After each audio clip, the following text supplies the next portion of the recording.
And welcome to the post show. I just told CJ to stop talking so I could play us in, but we don't actually have any playing music yet. So, anyway, this is Hey, complain us in, Griffin. still pretty loopy from the show. All right, I'm gonna go grab another monster, I guess. Hey, Okay, bye. another reference. Bye. Go away. We're talking Hey! Fastlane review. So yeah, okay, CJ, you go. Okay, all right, and super kick you out the way. All right, hey guys, Try. what's going on? Welcome back. Hey, first of all, I just want to take this time out and say thank you guys for joining us last week. It was absolutely amazing to see the responses that we got, over 70 something views, man. We're gonna try to max that this week, man. So I am joined once again with my man Jason out from the West Coast. What's up, buddy? What's going on, guys? Hey, yeah, absolutely. I saw it up over 84 views last time I looked. So yeah, that's the most. I think Griffin told us that was the most views we've ever gotten for a post show. So that's awesome, guys. Since 2017. That's freaking Since awesome. 2007. Post shows Then we generally have don't generate our nearly as much as the main show, so it's good to see. Yeah, we got our There you new a fan of wrestling, Griffin. You know, he's been out of the loop for a while. We're trying to slowly but surely get him in there. He watched a little bit of the pay-per-view, so he's got some value that we're gonna act like we care about. Rey later Mysterio on. didn't show up, so I was sad. Well, no, that's not a He's not thing. gonna. He's on a different company, so that's probably why that's not working out. But anyway, so let's go ahead and get Invasion. to this. Let's get into this recap of Fastlane. So Fastlane was a thing last Sunday, and we left out a match. We left out a couple matches we didn't know about, but one match we did left out, not on purpose, but we're the cruiserweight mid-card match with Akira Tozawa and Rich Swann teaming up to take on the Brian Kendrick and Noam Dar. Jason, what'd you think about that match, man? Man, I love the cruiserweights. This has been a fantastic addition to the WWE. You know, hats off to Hunter and the rest of the team that's put this all together. They've been great, and that match was awesome. You got four hyper talented guys going at it. I love me some Akira Tozawa. Since he's come in, he's been fantastic. That suicide headbutt out of the middle rope is just ridiculous, man. Yeah. Just ridiculous. I gotta be honest, man. I was kind of missing Cedric Alexander in this match. He's one of my favorites from the indie scene.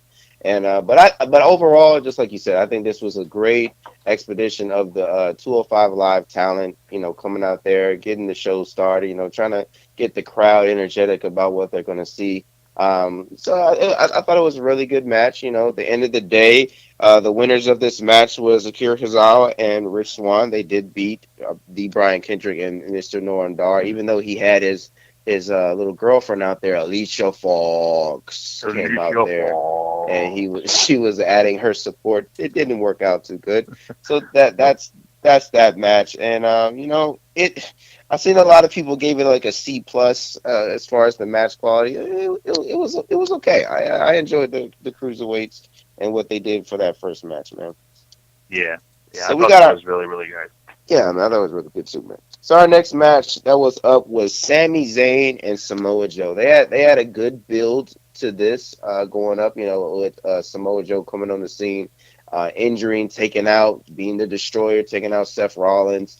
A nice little build of bringing Sami Zayn into the mix. You know, Sami Zayn mentioning Samoa Joe mentioning about Sami Zayn, saying he's complacent, just being happy being in WWE. Samoa Joe wants more than that, and the Sami Zayn rebuttals to that, saying that, you know, basically that he's a fighter, that he's there for the WWE universe. Samoa Joe needs to keep his name out of his mouth, and then Samoa Joe just come out there and just destroys him weeks upon weeks, and we get this match coming up here on Fastlane.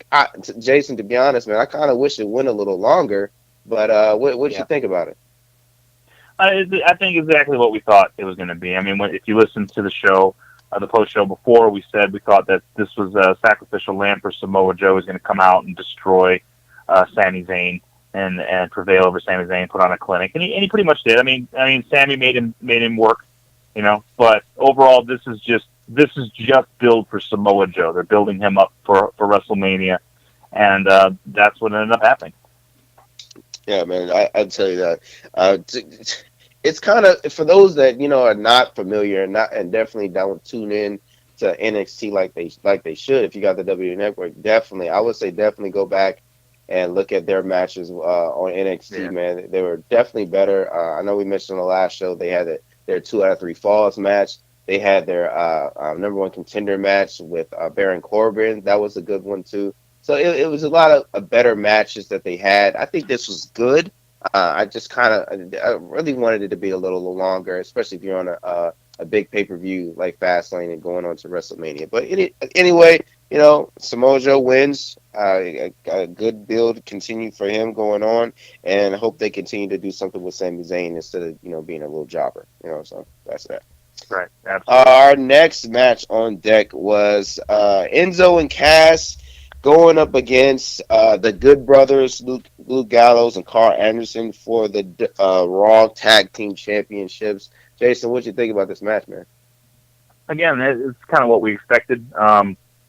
Good match. I mean, Enzo put on a show. I like when they feature Enzo because he's always considered to be the mouth, and Cass is considered to be the muscle, which he is. But Enzo had a really good match. I mean, he did a lot of work, and it was a really nice exhibition by both teams. I think exactly what we expected to happen happened. Gallows and Anderson pulled it off, and then of course later on Raw, they retained again. So. Yeah, we figured this was going to be a big build to something at WrestleMania, and that's what it looks like it's going to be. You know what? I know we talked about that, being the payoff coming at WrestleMania, that they're probably going to win the belts. But what we saw off of, well, first let me talk about the match. The match, it was good. Their music hits, man. To me, Enzo and Cass, what they've become and what they've been built up to be, even with going back to NXT, it's all about the entrance. It's all about the entrance. Enzo coming out, doing the stick, and I have nothing with the stick. I mean, I'm working out when I was watching the pay-per-view, and I'm doing the stick while I'm on the treadmill. I mean, it's something that everybody does it, and it's cool. But when it comes down to them being a part of the championship scene, I'm already built in my mind default that they're not going to win the titles just because of the way they work. You got Enzo comes in there, and he's basically starting off the story. He's getting beat down. The other people that they're going up against, they're working the bodies, they're working the limbs, and they're building up for the hot tag. And then Cass comes in, does his thing. All this stuff is cool. But as a fan, man, I'm kind of wanting more wrestling when it comes with it. I wanted something more less predictable when I'm looking at Enzo and Cass. When in the ring, they're just kind of not doing it for me. The cup of haters. Yeah, no, well, I'm not trying. Jason, listen, I'm not, I love Enzo Cass. There's so many times before we get ready to do the show, I'm doing all that stuff. But to me, it's getting a little too dull right now. And then now, for what I've seen from Monday Night Raw, that they have their this coming week, we're gonna have a number one contender match with Cesaro and Sheamus versus Enzo and Cass. I'm kind of pulling. I'm sorry, but for Cesaro and Sheamus, because I'm getting tired of seeing the same old thing. I want, if they're gonna push these guys, push them. Don't just use them as an entertainment act where this is all about the entrance, and then they don't do anything. You just job them out, basically. I actually agree with you. I do like Enzo and Cass. I do like them in the ring. They're an old school kind of tag team in that. If you remember the old days, like the Hart Foundation and guys like that, there was always a muscle and there was always a small guy, a flyer. And so they're built kind of in that vein where they got the muscle and they got the flyer. They're better than what we've been seeing in the ring from them. And I think that they're going to push them. I think they're enamored with the pop they're getting from the universe right now. Right. So, and as you said, they're not really being taken seriously as contenders because of that entertainment value that they have. I mean, they're doing tons of commercials. They're they're all over the place. Enzo doing the California Gold from right KFC. My girl Georgia. But Georgia. Right. But I definitely, I kind of agree with you. I would really love to see Carl Anderson and Gallows versus Sheamus and Cesaro. I'm a big Sheamus and Cesaro fan. I really like that odd couple kind of a thing they got going on. And I want to see them with the titles a little bit longer. I want to see them kind of push forward. So, yeah, but honestly, what I think is going to happen is I think we're going to have a triple threat match at WrestleMania. I think we're going to end up with Enzo and Cass, Carl Anderson and Gallows and Sheamus and Cesaro going at it at WrestleMania. That's my prediction. I wouldn't be mad about that. Wouldn't be mad about that. I wouldn't either. But as we all saw, we saw Luke Gallows and Carl Anderson retain their titles. Now, once again, at the end of the day, I still think it was a fun match. Still want them to be able to push them a little more, and so fans can take them a little bit serious. But and anyway, potato matata. That's what happened, man. So the next match was Sasha Banks versus Nia Jax. What you think about Sasha Banks in this match, man? Almost exactly what you and I said was going to happen happened. Yeah. It was an absolute, this was a rough match, honestly, to watch. If you haven't watched a women's match in WWE in a couple of years, then this was a shock, because it was a brutal match, and you got to see some serious clashing of styles, which you don't get to see a lot from the women, or you didn't anyway, from the women. So now you're seeing clash of styles. You're seeing some really high-level stuff from both Sasha and Nia. And then, of course, Sasha came out on top. Hard-fought battle. I really enjoyed it. I thought it was a really good match. And like I said, CJ and I called this match almost perfectly. Yeah, I think they did good on this. They really did, because a little peeling back of the curtain. If you look at Raw and SmackDown's women's division, SmackDown has kind of been having the upper hand when it comes to that, when it comes to the storyline and the storytelling. Raw, they've really just been focusing on the big three, Sasha Banks, Charlotte, and Bayley.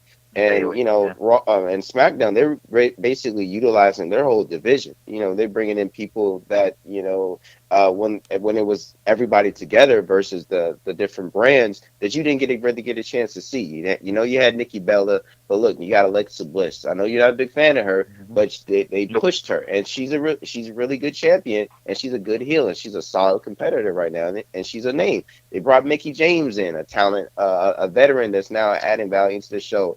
Becky Lynch is there. Naomi went before she got injured. So you got all these names, and when you come over to Raw, it's really just those three, and you got a Nia Jax you brought from NXT that's supposed to be that dominant force and to add competition, and they wasn't really using her like that, So to have a match like this, to be able to add some more depth to that division and to put a storyline together, I thought it was well done. Just like you said, we basically called this match down the middle. The finish, I got to be honest, the finish was kind of anticlimactic to me, but a little let down. But at the end of the day, it was still a good match. Kind of want a little more. I wouldn't mind seeing this match again. If Nia goes hey, you got lucky that time. Let's really put this to the test. If you can really truly beat me, some stuff like that. I would be okay with saying that. But hey, that's that. The end of the match. Sasha Banks taps out Nia Jax to the bank statement, man. So we had a fill-in match for some reason at Fastlane. The how this came, very unnecessary. Two of them. So Jinder Mahal comes into Mick Foley's office. Stephanie McMahon is supposedly not able to come to Milwaukee for Fastlane, and he comes back there saying that he wants to split. He wants to split from Rusev. He wants to be a single competitor. The next thing you know, handsome Rusev comes in with this dashing haircut. By the way, he's doing his thing. He comes in there. They both agree, say, "Oh yeah, you're trying to beat me to the punch. I want to break up from you." So Mick Foley grants them both singles competition. So this Jinder Mahal goes down to the ring. Next thing you know, Rusev comes down there. They're fighting. They're beating the crap out of each other. Jinder Mahal gets rid of Rusev for a while and come down to the ring as Cesaro, and they have a cool match, a match that no one really saw coming, and kind of doesn't need to be done. And I'll take a pause right here and let you talk a little bit, Jason. Jason, to be honest, to me, when they added this to this, it kind of felt like an episode of Raw versus it being a pay-per-view. Didn't it feel like that? Yeah, I mean, I know what they're trying to do. They're starting to think they've got something in Jinder, and they want to kind of kick the tires on him a little bit. And obviously, anytime Cesaro's in the ring, it's going to be fun to watch. In this particular case, I don't think they needed to use a pay-per-view to do this. They could have done this on an episode of Raw, like you said, and it would have had just as much impact. But I mean, it was a good match. You know, Cesaro matches are good matches. Jinder Mahal is showing recently that he's upping his game a bit. He was pretty boring to watch back in the day when he was with three-man band and all that. So, that three-man band. Three-man band. Yeah, exactly. So now we're seeing, I think, an upgraded Jinder Mahal, and again, Cesaro. Anytime Cesaro's in a match, I'm game. I'm ready to watch that match. That's a good match. Yeah, man. Yeah, that's like I said. It kind of just threw me off. You know, I'm a big fan of Cesaro, just like you are, man. But it just kind of threw me off because in the back of my mind, I'm like, don't you kind of build up to the pay-per-view so every match is, you know, that? I mean, you build it up to be this anticlimactic thing. Well, I mean, climactic thing, not anticlimactic. And it kind of just ruined it for me just seeing this because I'm like, this doesn't fit here. You know, the whole time this is going on. I love Cesaro, but it was like, this should not be at a pay-per-view. But anyway, Cesaro beats Jinder Mahal. So that's over with. Then Jinder Mahal looks up and he sees Rusev. He's come to. Rusev kicks the crap out of Jinder Mahal. And then while that's going on, then all of a sudden, we hear the music. It's the Big Show. Big Show comes down. He's looking slim. He's looking mean. He's ready for that match that we hope doesn't come to fruition with Shaq. So you know he comes down there. He's beating the crap out of Rusev. Rusev gets some shots in, and at the end of the day, Big Show hits him with the KO punch and a choke slam, and he wins the match. Way to ruin a push of a guy that you had undefeated for a whole year. That's awesome. Yeah. Awesome creative team. Well, I mean, they've been doing that a lot with Rusev. I mean, if you remember, Rusev actually fought the Big Show when they were pushing him for that year. Yeah. And he beat Big Show and he put him in the accolade and made him tap. You know, so yeah, it's always interesting to me in WWE when you take these guys that used to be monsters and you make them very beatable, which is kind of what they did with Rusev. They become jobbers, and Rusev has become a very high-level jobber recently. I mean, he's lost more matches than he's won recently. Mm-hmm. So it's always interesting to me to see that happen. I mean, it was a decent match. I love Big Show, especially the fact that he's slimmed down. He looks really good now. I mean, the guy looks dangerous. I mean, he's like 85 years old now, too, so it's amazing to see a guy of that advanced age move as well as he moves. You know, and like I said, when we talked in the last post-show rather, watching him against Braun Strowman was amazing because he doesn't get to go all out, you know? Right. And Rusev's another guy that he can almost go all out with because it's a big dude, big, strong athlete. So it was good. I mean, you know, anytime you get to see Big Show, it's always fun. I mean, you see a picture of him standing next to the referee. The referee looks like he's someone's kid that got lost, you know? So, whoa, it's Big Show. But, yeah, you know, I mean, like I said, like you said, this could have been done at a Raw episode of Raw. We didn't need to see it on a pay-per-view. I wouldn't even like that on a main event if you want to do that. You know, it's something I don't have to see. You know, to be honest. Yeah. I don't be you know, crude if they're here. going to do something like this, if they're going to do something like this, I'm like, do a battle royal. You know, if you really want to use the roster, do a battle royal or do a Texas Tornado match or something like that. Don't give us two useless matches that don't mean anything. Right. I would not argue about that. But yeah, so that's that. Big Show beats Rusev going that way. So, you know, here, to be honest, I'm going to put about the curtain, man. My match of the night, what we're getting ready to talk about right now, man, is the Cruiserweight Championship match. The gentleman, Jack Gallagher, going against Neville. And what a freaking awesome match. I mean, the spots in this, the storytelling, the moves in this match was absolutely ridiculous. These two guys, it was a great showing on 205 Live, and I love this match, man. I watched it 2 times. I can't recommend this match enough to go back and watch it, man. If you didn't get to see this pay-per-view, you gotta watch this match, man. Jason, what you think? Yep. You know, if you want to take a look at the evolution of professional wrestling in motion, then you got to watch Neville when he fights, and you got to watch guys like Jack Gallagher because, like you mentioned, the moves they're using, a lot of the moves they're using are older school moves, but then they throw in some moves that you've never seen before, you know. And these guys athletically can do things that no other wrestler in the past has ever been able to do. I mean, who was the big high flyer in the past? You had Superfly Jimmy Snuka. You know, you had guys like that were the high flyers. These guys take it to a level that is just absolutely insane. And this 205 Live and these cruiserweights, they're showing you the evolution of professional wrestling. Because back in the day, Shawn Michaels was the smallest world champion ever during when he became world champ. Right. You know, that just, and he's not a tiny dude. No. You know, so that just goes to show you what kind of thing is going on now. You've got these smaller and smaller guys that can do more, doing these kinds of things. So I absolutely love this match too. It was phenomenal. Neville is one of my favorites right now. He's absolutely insane to watch.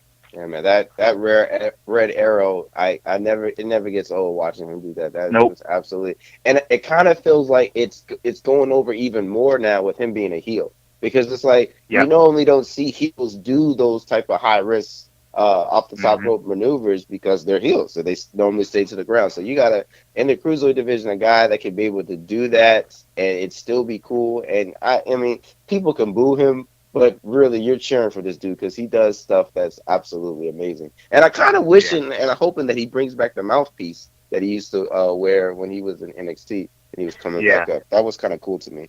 But anyway, Neville retains his title. Jack Gallagher put up a great fight, man. I definitely see him getting a title match again soon. Maybe WrestleMania ladder match, 6-man, maybe. That could be a thing. Could be. All right. So it could be. Our next match was the big dog going against Country Strong, Braun Strowman, Roman Reigns versus Braun Strowman. We saw for weeks Braun Strowman getting the best of Roman Reigns. Roman Reigns almost trying to get the best of Braun Strowman. Braun Strowman comes out Monday Night Raw, talks to Foley, says that he wants a contract signing between Roman Reigns because he's afraid that he's going to back out. Like Roman Reigns has ever backed out of any fight in his life. So, we'll make that a thing. So then he comes down there. That might happen. Yeah, that might happen. Yeah, the big dog, the guy. He's not a good guy. He's not a bad guy. He's just the guy. He's just the guy. He'll just back out of a fight. Yeah, that's the thing. Yeah, that's not a good line. It's not a bad line. It's just a line I made up. It's a terrible line. That's what it is. Yeah. That's exactly what it is. So he comes out there. They start talking. Braun Strowman beats him up, and a spot that really made me laugh. Braun Strowman takes Roman Reigns, launches him into the corner, and the turnbuckle collapses. Again, they did that. The reason why it's funny to me is because many of people, freaking 400 pounds plus, have hit that corner, and nothing has happened from that. So should we be amazed at the strength of Braun Strowman, or should we start calling for HR for the stage crew not properly putting that together? What should we do there? I would definitely say that they're going for hey, wow, look how strong Braun Strowman is, and look how tough Roman Reigns is, because he just snapped a steel turnbuckle, and he's fine. He's okay. That's the same thing as when they, not right. Yeah, he didn't break a sternum. He's fine. But that's the thing.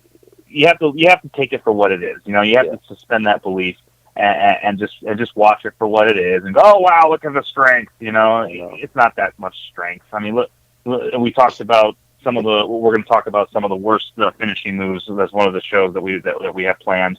And some of those moves, you're like, come on, that's so not real. But it's the same thing as everything else. I mean, you remember when Brock Lesnar superplexed Big Show off the top rope and the whole ring exploded, and then they did the same thing again about like 6 months later. The whole with Mark Henry, and the whole ring exploded, but it exploded exactly the same way as it did last time. Right. I mean, so you got to suspend your belief when watching this kind of stuff.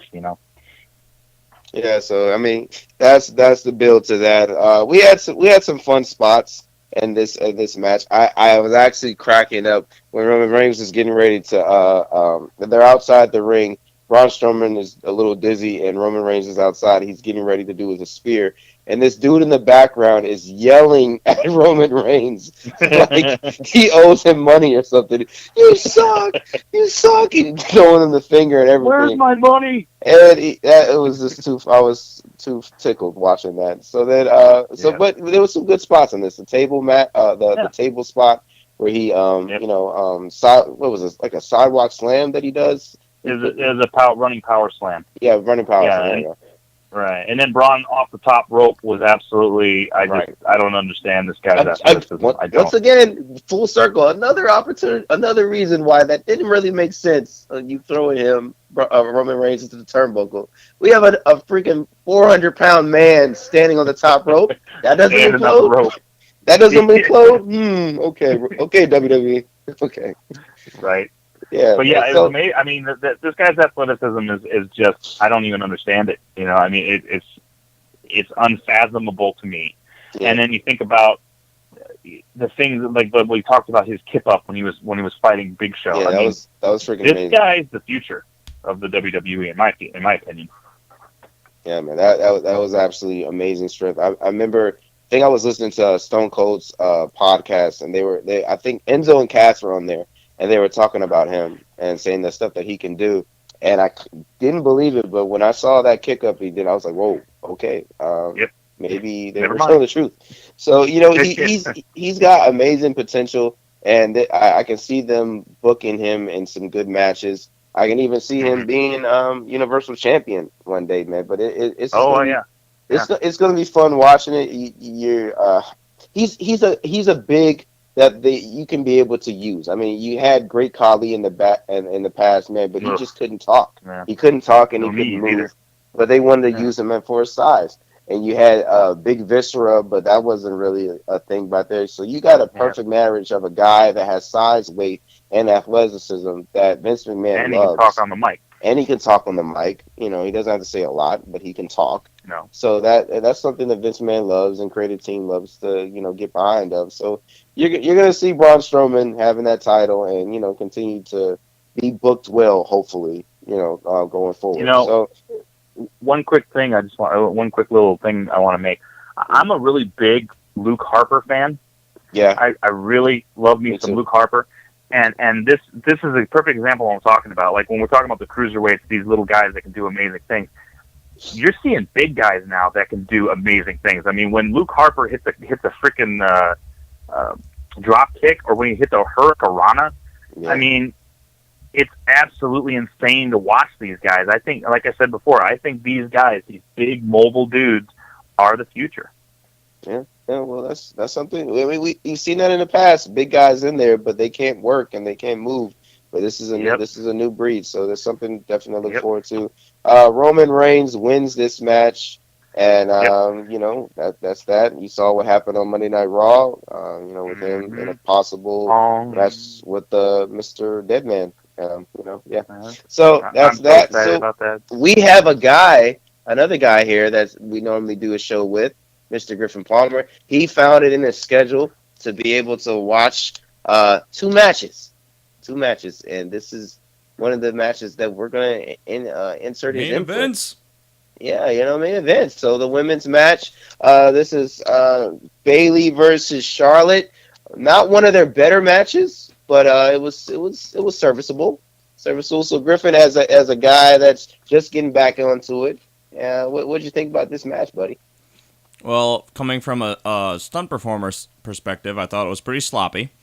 I didn't like the fact that there had to be distraction to end the whole match and just let somebody win straight up. I've never liked that. So be a reoccurring theme, I think. And I mean it was a good match. Women's wrestling has come a long way since I watched consistently. So I'll say that much. Yeah. Yeah, you don't got King in the background saying puppies. That even though we love that was funny, but that's not a thing. That's not a thing. We're almost a decade removed from that, DJ. Right. If I can defend the ending a little bit, I definitely feel you. The way the booking was, you wanted the book where Bayley takes on Charlotte by herself and get the victory, but I definitely see the heel turn coming with Sasha Banks. That's why she interfered and injected herself in that match But just like I said earlier, not one of their best matches. I think maybe I want to say I'm trying to remember what pay-per-view that was. It was like 2 pay-per-views ago. I think that not even a pay-per-view. It was a Monday Night Raw one they did. I think that was a better match, way better match than what they did. No, that was a good match. Yeah. So, but go ahead, Jason. What do you think? No, I agree. I love Bayley, absolutely love Bayley, and obviously, you have to respect Charlotte. I mean, she's the standard bearer right now. But Bayley, in my opinion, has been a little sloppy recently, as Griffin alluded to. I've been watching her matches, and there's been some spots where it looks like she's taking it easy, or she's not, going all out, or whatever else. I don't know what the reason might be. There might be an injury that we're unaware of, that she's acting a little ginger with, or whatever. But I definitely hope that she ups her game a little bit going into WrestleMania, into what I think is going to probably be a triple threat match for the women's title. Yep. Yeah, we did see that from Monday Night Raw. Sasha Banks, Bayley, spur of the moment match. Stephanie McMahon put together, and Sasha Banks did win that match. Tapped out Bayley to the bank statement, and it would be a triple threat match at WrestleMania. Bayley as the champion, Sasha Banks and Charlotte as the challenger. So that should be a good match. Hopefully get a little cleaner, and hopefully the women can go all out. So then we get to the main event, and we will laughingly call this a match. The worst thing I've ever seen, and it was everything I hoped it would be. The garbage booking that I hope WWE wouldn't do. We have Goldberg going against my boy Kevin Owens in the main event. Hate Kevin Owens. They built this up. Kevin Owens turns on Chris Jericho, destroys Chris Jericho at the Festival of Friendship at Vegas, puts him to the side, runs him down the next week, saying that he's basically worthless, and that all of his focus is on Goldberg. Saying that he can outlast Goldberg because Goldberg can barely last a 5-minute match, which is true. Then Goldberg comes out. Goldberg says, hey, talk is cheap. You do a lot of talking. I'm about action. Yeah, we see that by all the pools of sweat that are on your forehead every time you come out there. Kevin Owens comes out there, responds to that. Now, blase, here we are. Fastlane. Goldberg comes out, same music. Even now, it's funny to me watching him do the intro, and they're doing the pan of the backstage, and it's funny that nobody ever stops him. Like even now, like I want to see somebody just go like, "Hey Goldberg, you're going the wrong way. Like it's this way." Somebody, but everybody just looks at him. I don't think that's gonna happen. I know nobody goes, that's not gonna happen, but I just wish it would. Don't talk to me. You're gonna get it. Yeah, you're gonna get it. Like, you're next. Whoa, come on now. Or he just stops and goes, "Which way's the ring?" I was trying to help you, dude. Right, Goldberg comes out to the ring. Then Kevin Owens comes. Kevin Owens does like he always does, typical heel. He goes out the ring, stalls. Tries to get under Goldberg's skin. It's working. He does this about 3 times. It's working? Oh, it's working. Where did you see it working? Because Goldberg was mad. He was upset. He was like, "Come on, Goldberg's always mad. When Goldberg not mad?" Then Kevin Owens goes to the section where his kid and his wife is, and he was really hot about that. He didn't like that one so bad. I would have kept doing that, to be honest with you. So he does that. Then Kevin Owens says, "You know what? You want it? All right, fine. I get into the ring." Gets into the ring. Goes up to Goldberg. Next thing you know, Chris Jericho's music hits. Chris Jericho distracts Kevin Owens. Simultaneously, while this has happened, the referee finds it in himself to ring the bell because he thinks this is a good time to ring the bell of all cases. Of course. And Goldberg proceeds to hit Kevin Owens with the spear, then hits him with the jackhammer, and then, ladies and gentlemen, Armageddon has begun. Goldberg is your WWE Universal Champion. Fellas, what do you think about that? I mean, clearly Kevin Owens can't take a hit, so. Oh, yeah, that's definitely what it is, right? Yep, clearly. Let me put this.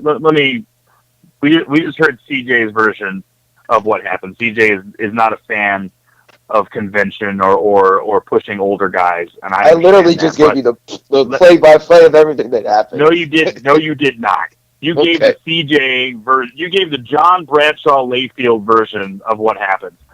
All right. Michael, the man So- sweats every day, Michael. All right, enough. So, so first off, Kevin Owens needs to change out the pubic hair on his chin. First off, okay, Oh, it's getting God. old. Here we Okay, go. let's get some new stuff on there. That's gross. Come on, new paste, something. But as I said in the last post show, Kevin Owens cannot beat Goldberg. It's just not in the cards. He can cheat. He can weasel his way out.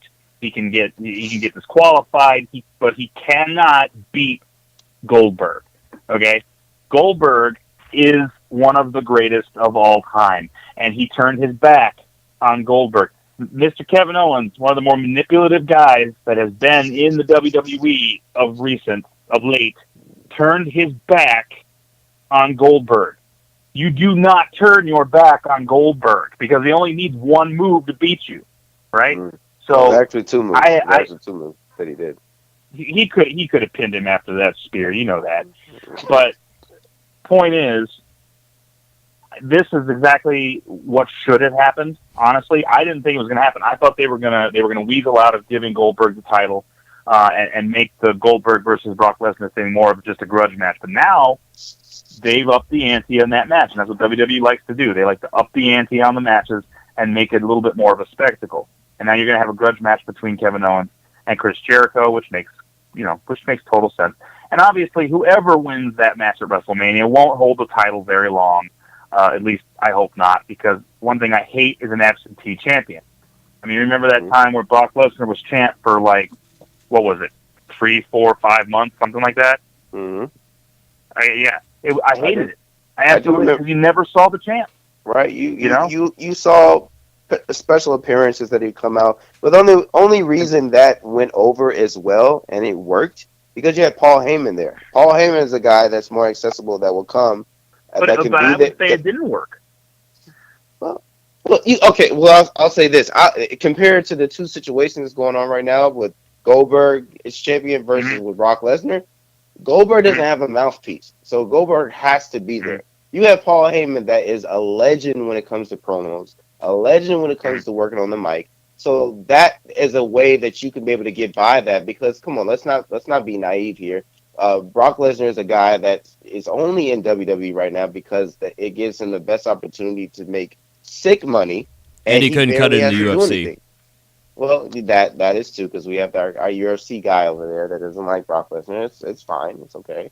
Listen, so no one likes Brock Lesnar. This is a better. That was a best deal for Brock Lesnar. So with that, he only has so many amount of appearances and so many amount of appearances on pay-per-views. So what do you got to do? You got to maximize your space. So you got Paul Heyman that can be able to be there, can be able to work with a promo with a Seth Rollins, can be able to work a promo with a Roman Reigns or anybody else that he fought. But here you go, you got Goldberg and the most terrible booking you can be able to do because this match between Goldberg and Brock Lesnar does not have to be for the Universal title. This could have been a straight grudge match, just like you said, Jason, and it just went from there. But because now it's for the Universal Championship, I want nothing more than Brock Lesnar to beat Goldberg down like he did John Cena at SummerSlam and just suplex the crap out of this man. Because why are we doing this? Why are we pushing Goldberg like Goldberg needs any more pushing? You've been pushing this man ever since freaking WWE 2K17 came out, and that was just supposed to be a bonus package. Why is this guy? Why is he the champion? And Jason, one more point to say that Kevin Owens cannot beat Goldberg is straight up laughable. Kevin Owens would wrestle circles around Goldberg, man. Even right now. How do you do in this match? How do you do in the match? Boom! 2 moves. He took 2 moves and he got beat in 2 moves. No, man. Come on. He Jason. Cannot defeat Goldberg. That is Goldberg, the idiotic. Goldberg destroyed Brock Lesnar twice. Do you remember WrestleMania, the last time Goldberg faced Brock Lesnar at WrestleMania? Do you remember that match? Yeah, I remember the crap match that was. Okay. That match was basically Goldberg beating down Brock Lesnar for 5 minutes and then finally jackhammering him and beating him. And that was the farewell match for Lesnar. where he flicked off the WWE universe and then went to go try to be a football player. And when that failed, he went to try to go be a UFC fighter, which worked out a little bit better for him. But the bottom line here is this. Goldberg and Brock Lesnar are no longer full-timers. They're not full-time wrestlers. These are guys that have other things they're doing. Brock Lesnar doesn't give a crap about the WWE or the WWE Championship. He could care less. So he's collecting either a paycheck. One of these two guys is not going to be around, and they shouldn't be around. But to say that Kevin Owens, who has been in the WWE for a cup of coffee compared to guys like Brock Lesnar and Goldberg, can beat Goldberg? No. Goldberg destroyed Brock Lesnar. Brock Lesnar destroyed Roman Reigns, and Kevin Owens couldn't beat Roman Reigns without cheating. So to say that he could beat Goldberg, that's a real stretch. That's laughable. Okay, I got more to say to you, but I want to get Griffin's point on this because I know he got to watch this part of the match. It was only 3 minutes. Go ahead, Griffin. What did you think about that? Oh, it was beautiful. Both because I can't stand Kevin Owens and because he went down like a sack of rocks. It was, and he deserved it. He had it coming. The whole I'm gonna play the mind games, let him burn himself out in the ring because he can't keep up with his intensity, and I'm scaredy pants. Beer, jackhammer, 1, 2, 3. Yeah, boom, boom, done. Haha, you suck. Moving on. I don't understand why this guy has been a thing as long as he has. He's never impressed me. He came in and was given like basically a belt from day one, and he didn't. And it's dumb. That's why I don't really like the guy. He's just always ticked me off. I don't know. He's just always rubbed me the wrong way. So I was very happy to see him lose decisively. So that's just me. That just scratches my head because you say that you don't know what this guy has done to deserve the belt. You look what this guy has done. Even when he's on his indie season on ROH, this guy's been having incredible matches. Freaking match of the year candidates with Sami Zayn, Cesaro, freaking Adam Cole, Seth Rollins. This dude has been killing it on the indie scene. And then he comes to WWE, and he's doing the same exact thing. He puts on a freaking match of the year with John Cena, not once, but twice. So now, when you're talking about what that he cannot even hold a candle to Goldberg, what has Goldberg done? You booked him to be able to go in the Survivor Series. Company on his back. He had that was back then. I'm talking about now. You are pulling this dude in to come in now. They're saying that he's the beast, that he's still that guy that he's back then. Okay, that guy back then, at least he wrestled a match longer than freaking 5 minutes. Goldberg cannot do that right now. So what WWE knows that. So what do I need to do? I need to book this man in short minute matches Goldberg? as I can. Did you not see how in shape he is right now? He could. It's all He narrative. look, you can be jacked up all you want to, but does he have the cardio to run a match? And if he does, why hasn't WWE let him be able to do that? This man was in the freaking Royal Rumble, and he looked like garbage in the Royal Rumble. Cardio to run a match? CJ, have you watched wrestling? You just slam a guy for a minute, and then you just slam a guy, and then everybody takes a minute to get up. You catch your breath. That's all they have to do. No. Let me say this. Okay? Let me say this. First off, remember, he's not a young dude anymore. Okay? We're talking about Goldberg. Not a young guy. Freaking Undertaker's not a young dude anymore. He's running more than 5-minute matches. You're actually jumping ahead to my next point. Taker is a different kind of guy. He's a guy that is more about pageantry. And you talk about Undertaker, being able to last longer. Come on, man. Undertaker hits a move and doesn't hit another move for another 2 or 3 minutes. Okay? Goldberg is a sprint. He hits a spear, he hits a jackhammer. He goes as fast as he possibly can. He's basically like an older version of Brock Lesnar. Now, as far as the indie scene, nobody cares. This is the WWE. That's incorrect, that's like saying, oh wow, yeah, Tim Tebow was great in the NCAA. Who cares? He's in the NFL now. Man. Man. So he's not facing Adam Cole. He's facing Goldberg. So should Goldberg win? Absolutely. You can't have him lose to Kevin Owens. Yeah. When he's Goldberg, that'd be like Undertaker coming back and losing to Sami Zayn. It's you can't do that. So I agree. Look, I agree with you on this. Okay, I actually like Kevin Owens. I like his athleticism. Ooh. I mean, he looks like someone. He looks like someone's fat uncle who can do amazing things. You know, and he does. He does amazing things, and he's fantastic on the mic. He's hilarious, but he's got to take a step aside for Goldberg, and he did. And I appreciated the match. But that's why I don't like him, because, like you said, he's this out-of-shape guy, and regardless of what he did in the minor leagues, he comes in, gets matched up with John Cena, and gets to beat up on Cena. And what? You come, you make a name for yourself, you work your way up. You just, I show up, get a title shot, take him out. It was dumb. And that's why I don't like him, because it was like out of nowhere. And then you're showing your novicy, your noobness, because he did work his way up. Not really. He came right in and started challenging in Cena. No, I get that, but I'm saying when he made the jump into actually the WWE roster. That was if you go back, and for those that are just coming back to WWE as well, and you're probably feeling the same way as Griffin, go back on YouTube and look at Kevin Owens, John Cena. John Cena was the United States champion, and he was doing these open challenge matches that he would do on Monday Night Raw. Yeah. Kevin Owens comes out there out of the blue. Nobody saw that coming. The whole build to that was absolutely well done, and that was WWE can do great things when it comes to booking, and that was a great thing right there. The whole build to that was absolutely ridiculous. And there was no build. I mean, he just came out. There was a build. He had to come out there. The first night he came out and beat him. It's like that's not a build. That was the first night of build, man, because they had 4 weeks before that pay-per-view at Extreme Rules or something.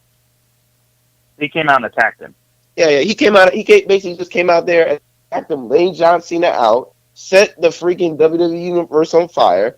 Then he goes out there. Everybody's already has it built that John Cena is going to win this match at the pay-per-view, and you freaking shocked the world. But letting John Cena take the fall and Kevin Owens take this win, you let this NXT guy win. That is and who did that? Amazing. Who did that? Who pushed Kevin Owens over? Who did that? Good job by John Cena. Good job. We need to do more of that, buddy. Thank you. Finally, thank you. We need to do more. WWE never should have let that happen. Oh my goodness! Probably not. Anyway, I think we're way over time, guys. But overall, I thought Fastlane kind of it was a safe pay-per-view going into WrestleMania season. They were just setting up the matches. I think it was a safe pay-per-view. I thought there were some pretty good performances, and obviously nice setup from Jericho and Kevin Owens. I'm excited to see Jericho back as a babyface again. So what's your show grade, man? What do you give the pay-per-view? I give it a C+, I think. C+? You're a little down on the 9. I'll give it a B. I'll give it a B. I'm not gonna rate it because I didn't see the whole thing, but I just know most people who have reviewed it, because I've heard reviews, have given it like terrible ratings. So like you said, it was safe. It was a letdown. It was just a build up. It was not worth the money. It should have just been like a Monday Night Raw or something, or whatever it is nowadays. The Neville match and the Sasha Banks match, and the pre-show match kind of made it that was worth the price, you know. Yeah. Give it to you, man. So. Well, that's it, man. That is it for us, man. Guys, thank you again for joining us this week. Yep. This was absolutely amazing. We're trying to do more of this. We got 3 weeks before WrestleMania, so we got a big one for that. Hopefully, we can get Griffin more involved so you can get some more, backstories on the characters and people that go into this. And he will. And he will. We're mostly planning on getting together. We can't do that with Jason because he's out on the West Coast. But Griffin and I normally get together for WrestleMania. So we maybe do a live show even afterwards, man. A live WrestleMania after show. That could work. Possibly. Yeah. It's a little bit of drive for you, but or not. That's gonna be it's in the works. It's in the works. Up in the air. They're just trying to put me to work, CJ. All right. Yeah, I am. All right. Well, then we're out of here, and we'll be back on Tuesday. So everyone take care and have a good weekend. All right, bye. Peace out, guys. Life in the fast lane, moving at the speed of life, and I can't slow down. Only got a gallon in the gas tank. You must be crazy. So I can't stop now. I don't really know where I'm headed, just enjoying the ride. Just gonna roll till I drop and ride till I die. I'm living life in the fast lane. Fast lane. Life in the fast lane. Jack the Rules. Yeah.